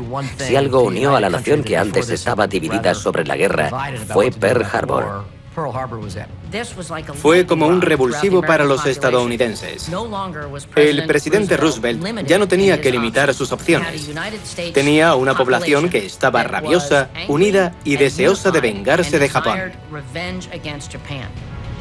La era del aislacionismo ha terminado. Estados Unidos está en guerra y comienza su ascenso para convertirse en la nación más poderosa del planeta. Washington estimó que la victoria costaría $300.000 millones, 4,4 billones de hoy. 1,5 veces el presupuesto federal del país. El gobierno recaudaría la mitad subiendo los impuestos. El resto dependería de la población. Recaudar 300.000 millones se consideró un reto insuperable porque la mitad de la población debía comprar bonos. Entramos en la guerra para ganarla. Es el bien contra el mal, y tú como individuo puedes marcar la diferencia. Para asegurar la participación, los publicistas de Nueva York reclutaron los mejores activos propagandísticos. Teníamos la maquinaria de Hollywood. Estados Unidos dominaba el mercado cinematográfico. Conocían el poder de los famosos. Más de 300 figuras del cine se unieron a la campaña Estrellas por Estados Unidos, que recorrió el país. En Chicago, 2 grandes mítines recaudaron 15 millones en bonos. Y en Nueva York, un torneo de béisbol generó 56 millones de dólares. Al final de la guerra, habían recaudado 187.500 millones de dólares. Que todo el mundo persiguiera un objetivo y hacer esa transacción fue colosal. Estados Unidos y sus aliados necesitarán cada céntimo. 4 días después de Pearl Harbor, Alemania declara la guerra a Estados Unidos. Ahora se enfrentarán a 2 potencias bélicas en 2 frentes. Cuando Estados Unidos entró en la contienda, parecía que los agresores serían los vencedores. Visto desde el espacio, el peligro para Estados Unidos queda claro. Su flota está desorganizada y la base del Pacífico a merced de los japoneses. Al otro lado del planeta, su aliado más poderoso, Gran Bretaña, está acosada por la Alemania nazi. Estados Unidos se encuentra en el epicentro del mayor conflicto de la historia, y Roosevelt debe tomar la decisión más importante de la presidencia. ¿A qué enemigo enfrentarse primero? Roosevelt decidió que Alemania era la única que podía derrotar a su aliado más cercano. Quiso asegurarse de que Gran Bretaña resistiera.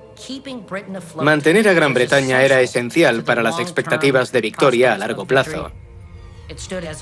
Era como el gran portaaviones que permitiría la invasión del continente. Si Gran Bretaña caía bajo dominio nazi, el resto sería casi imposible. Para Roosevelt, el futuro de Gran Bretaña es el futuro de la guerra. Pero tras 17 meses combatiendo sola, su supervivencia corre peligro.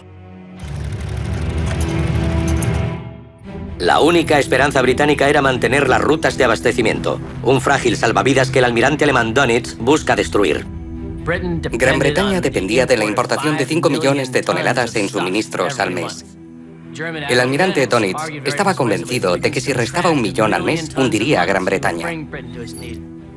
Las armas más letales de Dönitz son los submarinos U-Boot, capaces de recorrer miles de kilómetros sumergidos y armados con cañones de cubierta, minas y torpedos, son el arma perfecta para someter a Gran Bretaña. Cuando atacaban, casi 9 toneladas de mercancías acababan en el fondo marino. Con un solo torpedo, por el vacío generado por la detonación, rompían un barco en 2. Es la diferencia entre ser apuñalado o que te rompan la espalda. Es brutal. Churchill organiza convoyes para proteger la flota mercante. La respuesta de Dönitz es devastadora. El almirante Dönitz introdujo la Rudeltaktik, o táctica manada de lobos. Rudel significa manada. Y en lugar de atacar con un solo submarino como hacían antes, disponían los sumergibles en líneas de patrulla y mediante señales de radio se reunían en manada para aniquilar las defensas del convoy. Los resultados fueron devastadores. Si una manada te daba caza, perdías más de la mitad del convoy. En 12 meses, 900 barcos hundidos y solo 29 sumergibles destruidos. Una guerra de desgaste que iba perdiendo Gran Bretaña. Churchill sabía en 1940 que para seguir con la guerra necesitaba a Estados Unidos. No podría solo. Churchill presiona a Roosevelt para recibir la ayuda americana.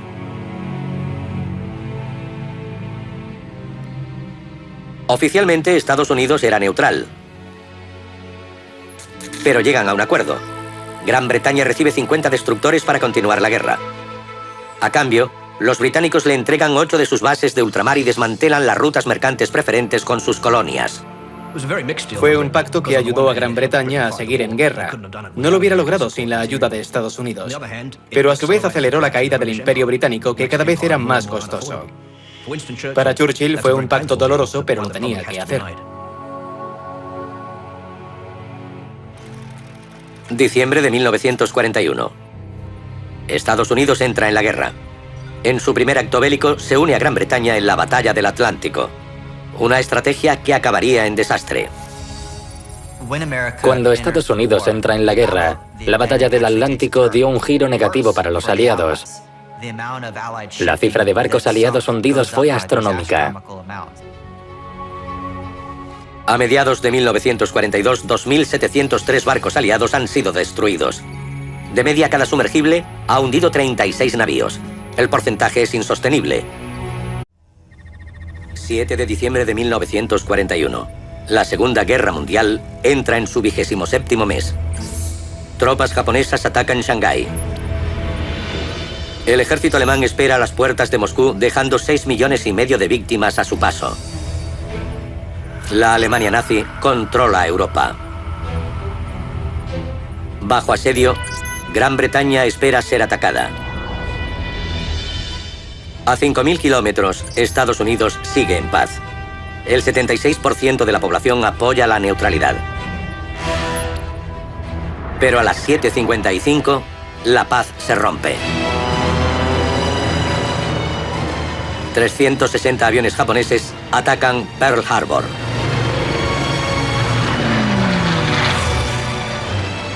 Estados Unidos entra en la Segunda Guerra Mundial.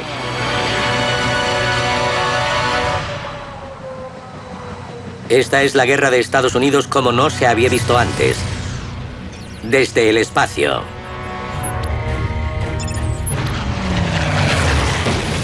Presenciaremos el desarrollo de batallas clave y la estrategia militar con máximo detalle. Conoceremos las alianzas políticas, la lucha por los recursos y el prodigioso crecimiento del poder militar e industrial de Estados Unidos, que determinará el resultado del mayor conflicto armado de la historia.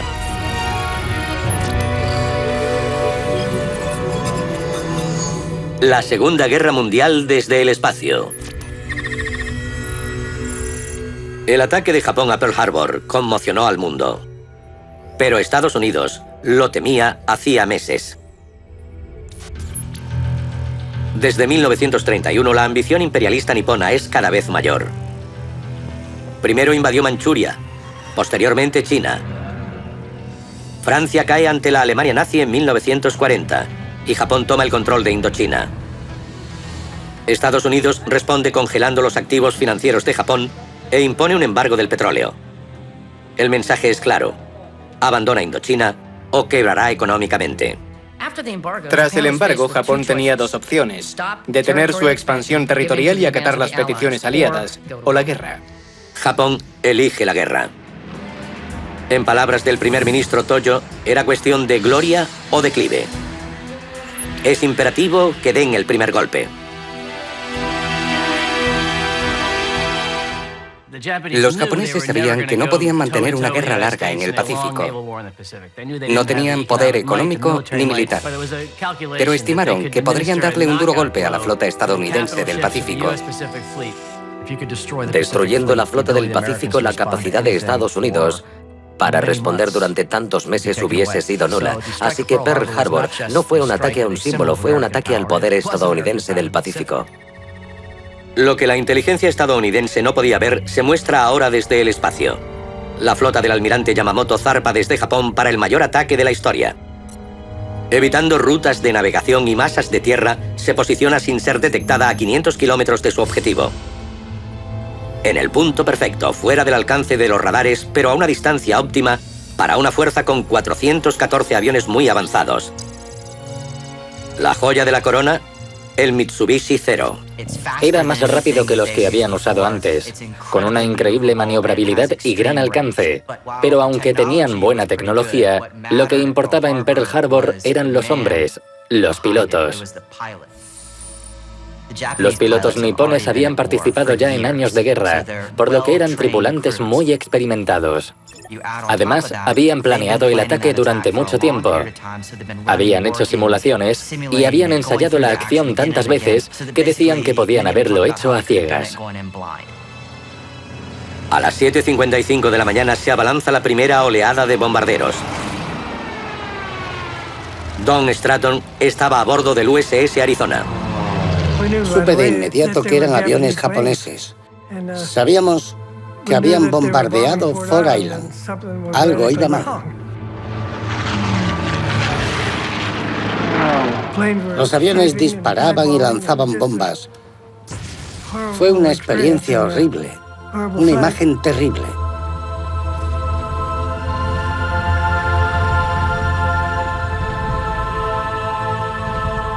Un bombardero a gran altura soltó una bomba de 90 kilos. Devastó cuanto encontró. El impacto, el humo y el fuego eran horrendos. Fue como si perdieras tu casa.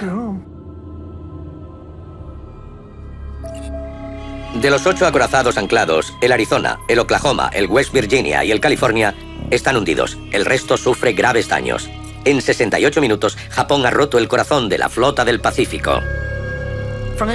Desde la perspectiva japonesa, el ataque a Pearl Harbor superó las expectativas más optimistas.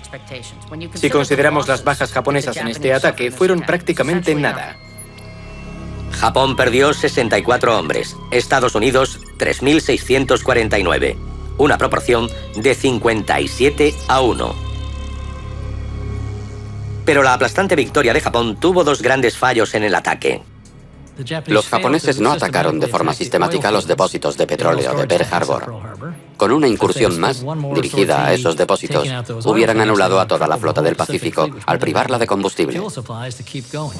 Aún fue más importante los barcos que no atacaron. Estados Unidos no tenía portaaviones en Pearl Harbor en el momento del ataque.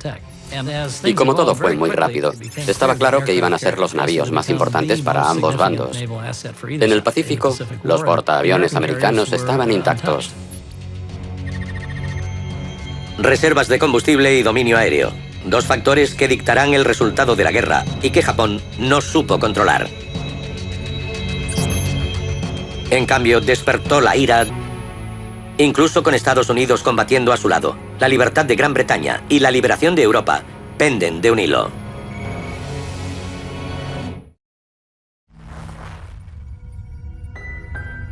Mediados de 1942, Gran Bretaña sigue atenazada por la amenaza de los submarinos alemanes.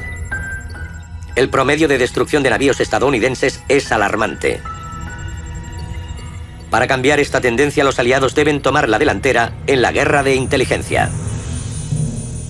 El factor crucial en la batalla del Atlántico fue el intercambio de información entre Estados Unidos y Gran Bretaña. Maximizó las capacidades tecnológicas y de inteligencia de ambos países. El precedente para esta colaboración fue la misión T-SART, 15 meses antes del ataque a Pearl Harbor. Con la invasión nazi aparentemente inevitable, Henry T-SART, director del Comité Aeronáutico Británico, convence a Churchill para compartir con Estados Unidos todas las innovaciones científicas que poseen a cambio de acceso a sus cadenas de producción. Los documentos se guardan en una caja que parte desde Gran Bretaña y llega a Washington, D.C. en septiembre de 1940. Esta caja fue descrita por un oficial como la mercancía más valiosa que habían recibido. La caja contenía un memorándum sobre la viabilidad de la bomba atómica, diseños de motores de reacción, cohetes, sobrealimentadores, miras giroscópicas, dispositivos de detección de submarinos, depósitos de combustible autosellantes, explosivos plásticos y quizá la invención más importante de la Segunda Guerra Mundial: el magnetrón número 12. Un avance en la tecnología de radares 1000 veces más efectivo que el mejor de los estadounidenses. Fue una revolución. Podía instalarse en un avión, en un barco. Podían aplicarlo donde quisieran en el campo de batalla. Estados Unidos comenzó la producción en serie del dispositivo que cambiaría el curso de la guerra. Su primer reto fue cerrar la brecha del Atlántico Medio. Desde el espacio aparece nítida la tumba naval de los aliados. Podían hacer misiones aéreas desde Estados Unidos y desde Gran Bretaña, pero no podían alcanzar la zona central del Atlántico. Los U-Boot lo sabían y se concentraron en esa brecha. En abril de 1943, los aliados ya habían perdido 3.450 barcos. Pero se botan nuevos portaaviones con aeronaves de largo alcance, equipadas con el magnetrón número 12. La brecha comienza a cerrarse. Hizo que el Atlántico dejase de ser esa masa donde los U-boats se ocultaban.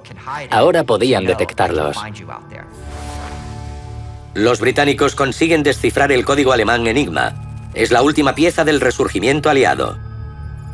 Y los avances tácticos y tecnológicos se aprovechan en el convoy conocido como ONS-5. De todos los convoyes, el más importante fue el ONS-5 en abril del 43. Es importante porque demostró lo lejos que llegaban los aliados. 42 barcos integran el convoy ONS-5 que parte de Liverpool hacia Canadá. Para Dönitz es un objetivo perfecto. Dönitz siente mucha urgencia. Necesita hundir más y más barcos. Pero tentó a la suerte en esa batalla. La primera oleada de submarinos hunde 13 barcos aliados. Pero se espesa la niebla y pierden su ventaja. Equipados con los códigos alemanes y los radares más avanzados, los aliados contraatacan en impunidad. Dönitz contó con más sumergibles de lo debido y de hecho fueron destruidos por el convoy. Tras el enfrentamiento, dijo que la batalla del Atlántico había acabado, porque ahora sabía que los estadounidenses y británicos eran expertos detectando y destruyendo U-boats. A pesar del ONS-5, la batalla del Atlántico aún no ha concluido. Pero la espectacular transformación de la industria estadounidense empieza a determinar el curso de la guerra. Con el dinero y el propósito de superar la producción del eje, Estados Unidos inicia una revolución social e industrial sin precedentes. Había un consejo de industria de guerra que decía, en esta ciudad se construirán tanques, aviones, y la gente iba hacia allí. Es como si hubieran levantado Estados Unidos por la costa este, inclinándolo hacia el oeste, y la gente, el dinero, las máquinas, todo se desplazó hasta allí. La población de California creció un 53%, la de Oregón un 40% y la de Washington un 37%. 19 millones de mujeres se convirtieron en el núcleo de la mano de obra. Trabajaban en factorías de guerra, transportes y agricultura por toda la nación. Y fabricantes de todo tipo contribuyeron en gran medida al esfuerzo. Fabricantes de máquinas de escribir, de productos enlatados, todos cambiaron, todos se movilizaron para contribuir al esfuerzo de la guerra. Las fábricas de coches hacían bombas y las de neveras producían carros blindados. Se conoce como la producción milagrosa. La industria norteamericana produce 87.000 barcos y lanchas de desembarco, 100.000 carros de combate y blindados, 300.000 aviones, 2 millones de camiones, 20 millones de fusiles y armas cortas y 41.000 millones de balas.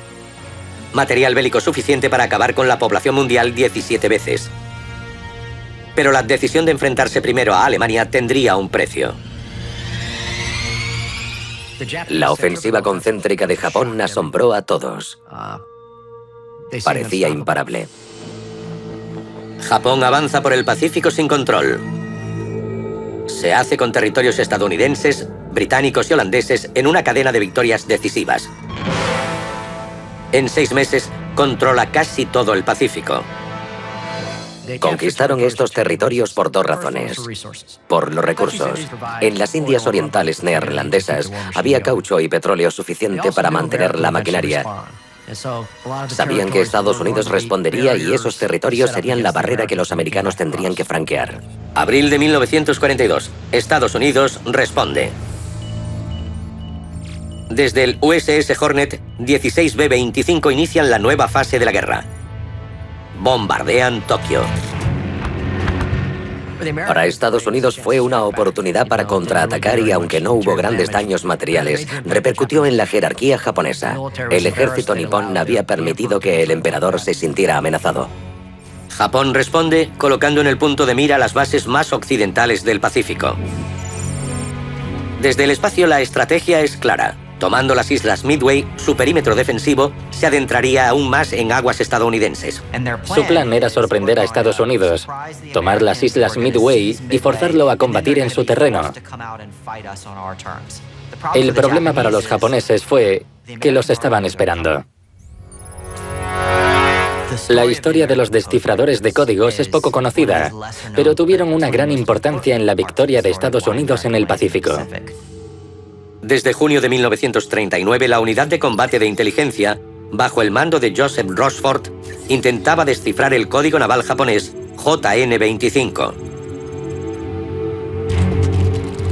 Utilizan tarjetas perforadas y análisis matemáticos. Trabajan sin descanso. Y antes de que lleguen a Midway consiguen descifrarlo. Rompieron el código. Sabían que los japoneses atacarían, que lo harían en Midway e incluso sabían cuándo llegarían.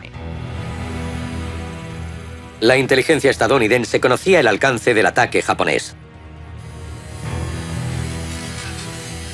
La situación es precaria.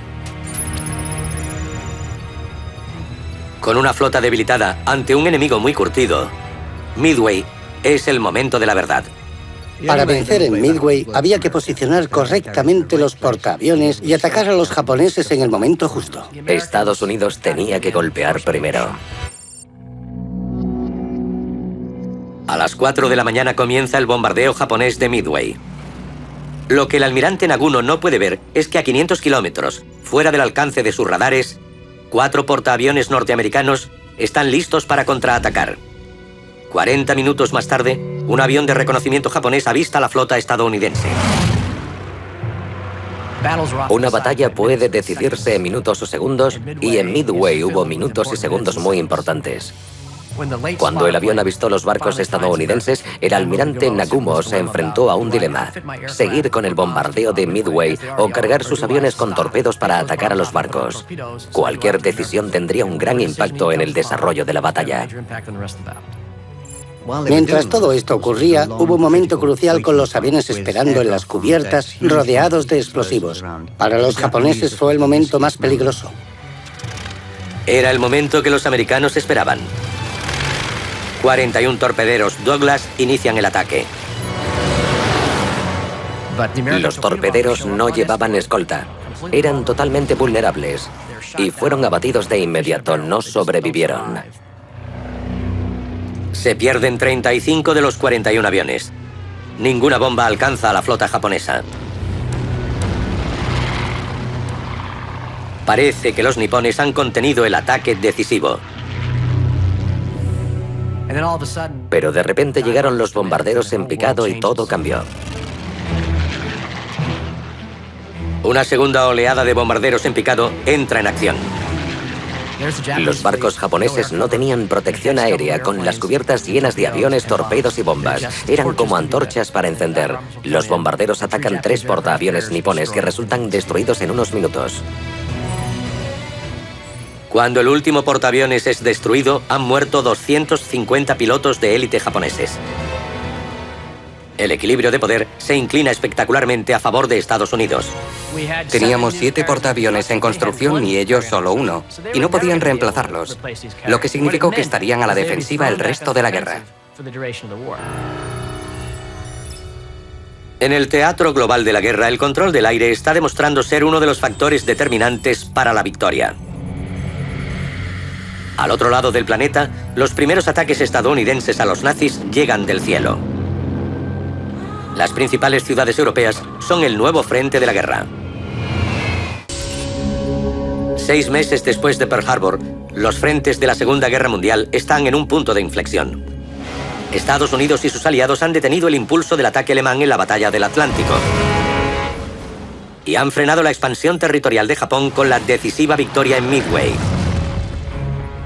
En junio de 1942, los primeros bombarderos estadounidenses llegan a Gran Bretaña.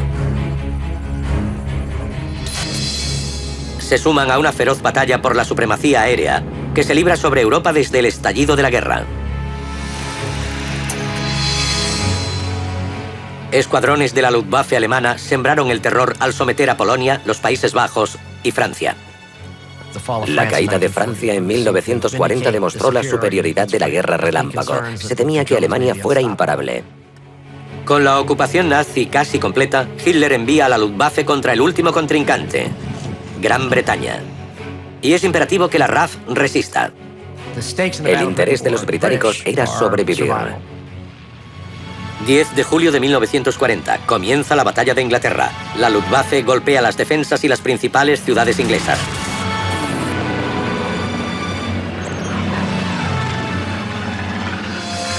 La RAF se adaptó pronto y comenzó a derribar más bombarderos de los que Alemania podía reemplazar.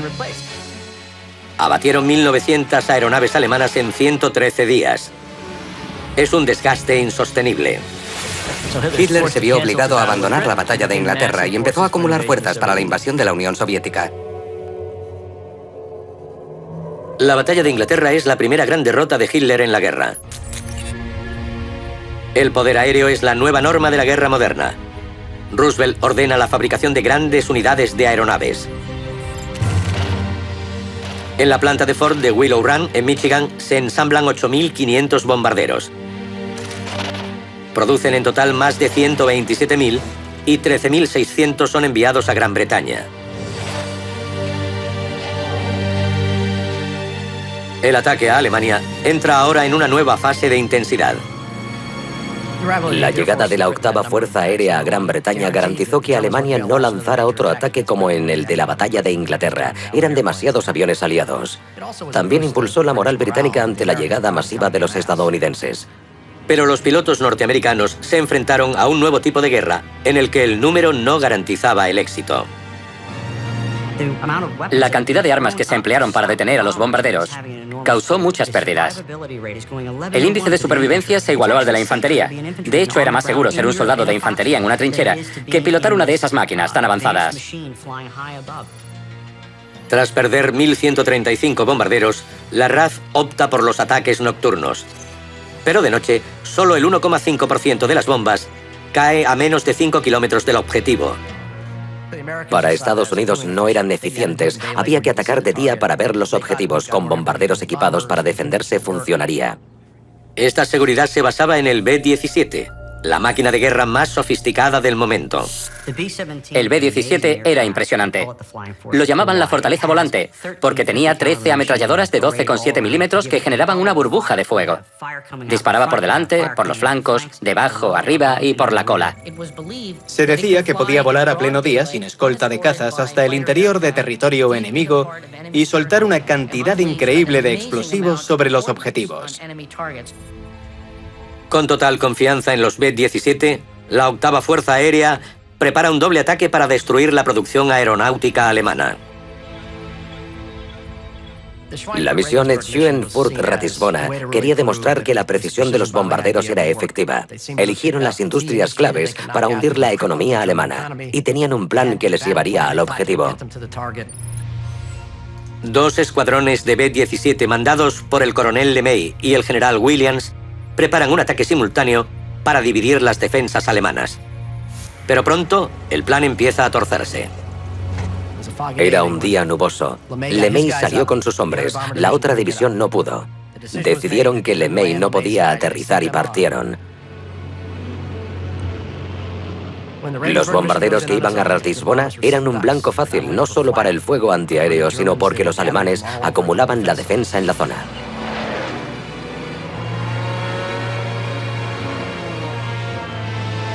Los que iban a Schweinfurt llegaron más tarde que los que iban a Ratisbona, y los alemanes pudieron reorganizarse, rearmarse y atacar con dureza.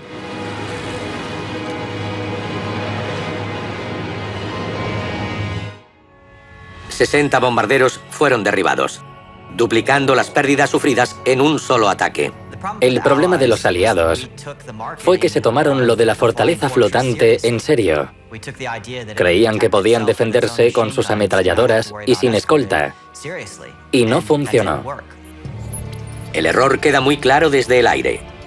El alcance de los cazas de escolta era limitado y solo cubrieron parte del trayecto, dejando a los bombarderos totalmente expuestos. Pero todo cambió con el P-51. El P-51 era un caza impresionante en muchos aspectos. La clave fue su alcance. Escoltaba a los bombarderos en toda la ida y en la vuelta, lo que significaba que podíamos eliminar las defensas alemanas y dominar realmente el espacio aéreo. Entonces fue cuando se vio a la Luftwaffe caer del cielo. Con la Luftwaffe derrotada teníamos vía libre en el cielo alemán y empezamos a derribar la industria petrolera. Petróleo, la materia prima esencial en la Segunda Guerra Mundial. Poseer grandes cantidades de combustible era el único camino a la victoria. Sin él, los ejércitos mecanizados no podían luchar. Desde el espacio se aprecia la lucha por las reservas de petróleo. Estados Unidos es autosuficiente y sus campos petrolíferos son la base de la fuerza aliada. Por el contrario, las reservas alemanas de 20 millones de barriles disminuyen rápidamente. Uno de los puntos débiles de Alemania fue que no consiguieron suministros ilimitados de petróleo. Decidieron usar combustible sintético, algo crítico que marcaría la diferencia. El combustible sintético producido a partir de carbón y gas natural será vital para las fuerzas mecanizadas de Hitler. Los ataques aéreos aliados destruyen la producción de combustible sintético y Hitler pone sus esperanzas en los campos petrolíferos del Cáucaso. En el interior de Rusia, los dos bandos se enfrentarán en la lucha más sangrienta de la historia. Está en juego el resultado de la Segunda Guerra Mundial.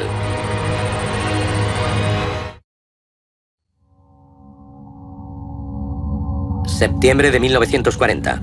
Mientras Estados Unidos permanece neutral, Hitler controla el centro de Europa. Pero en el cielo británico, el implacable avance nazi es detenido. Es una derrota que obliga a Hitler a volver su atención hacia su máximo objetivo, la conquista y aniquilación de la Unión Soviética. La Unión Soviética representaba todo lo que Hitler odiaba. La consideraba un bastión del comunismo y el judaísmo, que si no era derrotada, acabaría con Alemania y con la raza aria. Pero había un claro pragmatismo. La Unión Soviética era ese gran espacio económico y necesitaban materias primas, petróleo y alimentos. Y anexionándose la Unión Soviética podían mantener una guerra larga y repeler los ataques británico-estadounidenses. 22 de junio de 1941. Hitler lanza la Operación Barbarroja, la invasión de la Unión Soviética. En un frente de 3.000 kilómetros, 4 millones de soldados de la Wehrmacht avanzan destruyéndolo todo a su paso. Fue el mayor ejército que se ha formado en la historia del mundo. Y los alemanes demostraron una maestría operativa y táctica que los soviéticos no podían igualar.